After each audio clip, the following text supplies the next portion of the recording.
મુકેશભાઈ, તમે કેટલા વર્ષોથી આ ટપક પદ્ધતિનો ખેતીમાં ઉપયોગ કરો છો? અમે લગભગ એમાં 17-18 વર્ષ થઈ ગયા. કયા કયા પાકમાં આ ટપક પદ્ધતિનો ઉપયોગ કરી શકાય છે? એ બધા પાકમાં જ ચાલે છે. એ સુરણમાં ચાલે છે, હળદરમાં ચાલે છે, ગિલોડીમાં ચાલે, પરવરમાં ચાલે, કંટોલામાં ચાલે, બધી જ પાકમાં ચાલે. ટપક પદ્ધતિ પહેલા તમે કઈ રીતે ખેતરમાં સિંચાઈ કરતા હતા? ટપક પદ્ધતિ પહેલા ખેતરમાં છૂટું પાણી ઉભાર દ્વારા મૂકતા હતા. તમને આ બે પદ્ધતિમાંથી તમને કઈ પદ્ધતિ ફાયદાકારક લાગી? નહીં, એ ટપક પદ્ધતિ નંબર 1 પર ચાલે છે. ટપક પદ્ધતિનો ઉપયોગ કરવામાં તમને કેટલો ખર્ચો થયો? ખર્ચો એમાં થયો લગભગ 2 એકરની અંદર 60,000 ખર્ચો થયો 17-18 વર્ષ પર. આના માટે તમને સરકારશ્રીએ કોઈ સબસિડી આપી? ના, આપી ને સરકારે સબસિડી 75% સબસિડી આપી. શું દરેક ઋતુમાં આપણે ટપક પદ્ધતિ સિંચાઈનો ઉપયોગ કરી શકીએ? હા, દરેકમાં એટલે તો સિસ્ટમમાં જો લઈએ તો દરેક વસ્તુમાં જ કામ આવે. ટપક પદ્ધતિ કયા કયા પાકો માટે વધુ ફાયદાકારક છે? એ સુરણમાં, હળદરમાં, પરવરમાં, ગિલોડીમાં, કંટોલીમાં, સુરણ કનમાં બધુંમાં જ ફાયદાકારક છે. હાલમાં તમે કયા કયા પાકનું વાવેતર કરેલ છે? હાલમાં હળદર છે આપણી પાસે ને કંટોલી છે. 5 ખેતર હળદર છે, 2 ખેતર કંટોલી છે.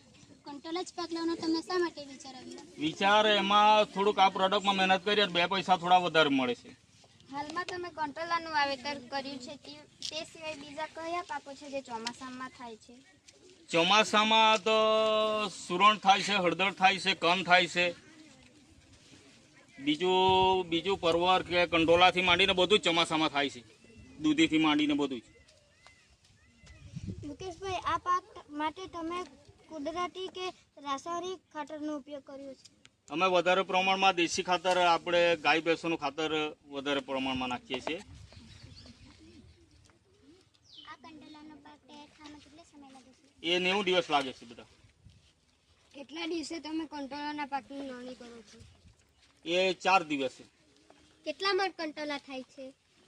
એ હમણાં હાલમાં લગભગ એમાંનો ની વીઘાની અંદર હાલમાં 60-70 કિલો વજન આવે છે 4-5 વીણીથી. કંટોલાના પાકનું વાવેતર કરવા માટે તમને કેટલો ખર્ચો થયો? ખર્ચો એમાં બેટા વીઘાની અંદર કમસે કમ 25-30 હજારનો ખર્ચો થઈ ગયો. લણણી કર્યા બાદ આ પાકને તમે માર્કેટમાં આપો છો કે છૂટક વેચો છો? નહીં, માર્કેટમાં આપીએ છીએ, છૂટક બી વેચીએ છીએ. છૂટકમાં થોડાક 2 પૈસા વધારે મળે છે. આ શાકભાજી સાથે તમે કયા પાકનું વાવેતર કર્યું છે? એમાં હળદર ને કંટોલા મિક્સમાં છે. બંને પાકનો તૈયાર થવાનો સમય સરખો છે? હા, બંને પાકનો તૈયાર થવાનો સમય સરખો છે. હળદર ને કંટોલી સાથે રોપાણ આવ્યું ને સાથે નીકળી જશે દિવાળી પર.